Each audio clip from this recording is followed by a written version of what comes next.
भारतीय संविधान, जैसा कि हम आज जानते हैं, लगभग 2 शताब्दियों की व्यवस्थित ब्रिटिश प्रशासनिक सुधारों का प्रत्यक्ष परिणाम है। प्रतियोगी परीक्षाओं के लिए इस संरचना को समझने के लिए हमें 1773 से 1950 तक की कालानुक्रमिक यात्रा को ट्रेस करना होगा। इन मास्टर संशोधन नोट्स का उपयोग करके हम हर अधिनियम और तिथि का मानचित्रण करेंगे, जो एक पूर्ण मौलिक समझ के लिए आवश्यक है। प्रक्रिया तब शुरू हुई जब ब्रिटिश सरकार ने निर्धारित किया कि उसे पूर्वी भारत कंपनी के विशाल व्यापार एकाधिकार को संसदीय निगरानी में लाना है। आधुनिक संवैधानिक विशेषताओं, न्यायालय प्रणाली से लेकर संसद तक का एक विशिष्ट ऐतिहासिक प्रारंभ बिंदु होता है। इन वर्षों की पहचान करके हम देख सकते हैं कि आधुनिक राज्य को कैसे टुकड़ों टुकड़ों में बनाया गया। यह चार्ट 1773 के रेगुलेटिंग एक्ट से शुरू होता है, जो कंपनी के मामलों को नियंत्रित करने वाला संसद का पहला उदाहरण है। बंगाल के गवर्नर को गवर्नर जनरल बना दिया गया। शुरुआत वॉरेन हेस्टिंग्स से हुई और एक सुप्रीम कोर्ट की स्थापना की गई। 1784 में पिट का भारत अधिनियम राजनीतिक मामलों को प्रबंधित करने के लिए एक नियंत्रण बोर्ड पेश करता है, जो कंपनी और ताज के बीच शासन का एक द्वैध प्रणाली बनाता है। अगले दशकों में चार्टर अधिनियम 1813 का अधिनियम अधिकांश व्यापार एकाधिकारों को समाप्त करता है। 1803 में शक्ति लॉर्ड विलियम बेंटिक के अधीन केंद्रीकृत हो गई। अंततः 1855 का अधिनियम नागरिक सेवाओं के लिए खुली प्रतियोगिता पेश करता है, जिससे भारतीयों का प्रवेश संभव होता है। ये 80 वर्ष ब्रिटिश प्रशासनिक शक्ति को सफलतापूर्वक मजबूत करते हैं।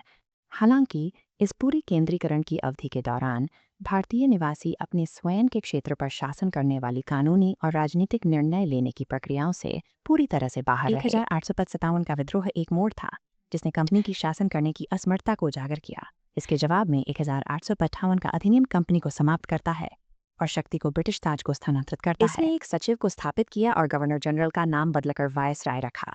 शुरुआत लॉर्ड केन द्वारा हुई, जबकि 1858 का अधिनियम प्रत्यक्ष ताज शासन स्थापित करता है।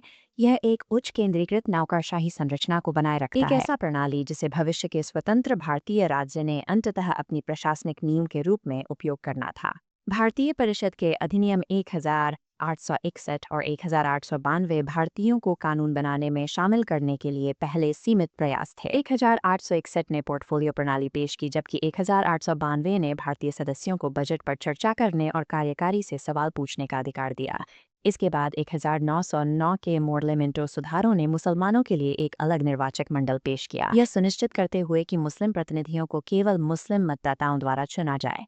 हालांकि 1909 का अधिनियम तकनीकी रूप से विधायी परिषदों का विस्तार करता था, इसने धार्मिक पहचान के आधार पर मतदान को संस्थागत किया। ये अलग निर्वाचक मंडल गहरे सामुदायिक राजनीतिक विभाजनों के लिए सख्त कानूनी आधार बने, जो अगले दशकों में बने और बढ़े।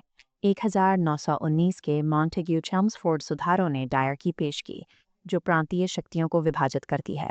आरक्षित विषय जैसे पुलिस ब्रिटिश नियंत्रण में रहे, जबकि स्थानांतरित विषय जैसे स्वास्थ्य भारतीय मंत्रियों द्वारा प्रबंधित किए गए। 1935 का भारत सरकार अधिनियम 1950 के संविधान के लिए एक विस्तृत ढांचा था।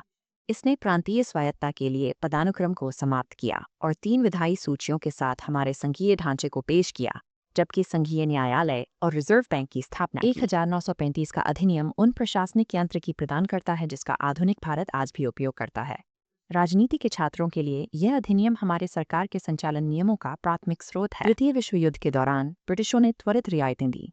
1940 के अगस्त प्रस्ताव से लेकर 1942 के क्रिप्स मिशन तक। अंततः 1946 का कैबिनेट मिशन योजना ने एक संविधान सभा के लिए संरचना स्थापित की। सभा की समय सीमा महत्वपूर्ण है। पहले बैठक में 9 दिसंबर 1946 को डॉ राजेंद्र प्रसाद का चुनाव हुआ, जो 11 दिसंबर को हुआ। अगस्त 1927 तक डोबियार एम्बेडकर के तहत अंतिम पाठ तैयार करने के लिए ड्राफ्टिंग कमेटी का गठन किया गया।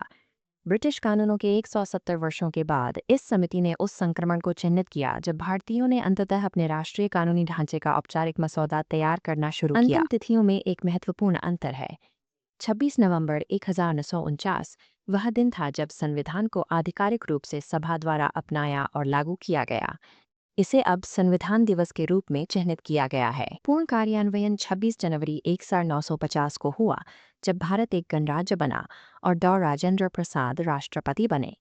इस तिथि का चयन भारतीय राष्ट्रीय कांग्रेस द्वारा 1930 के पूर्ण स्वराज घोषणा को स्मरण करने के लिए किया गया।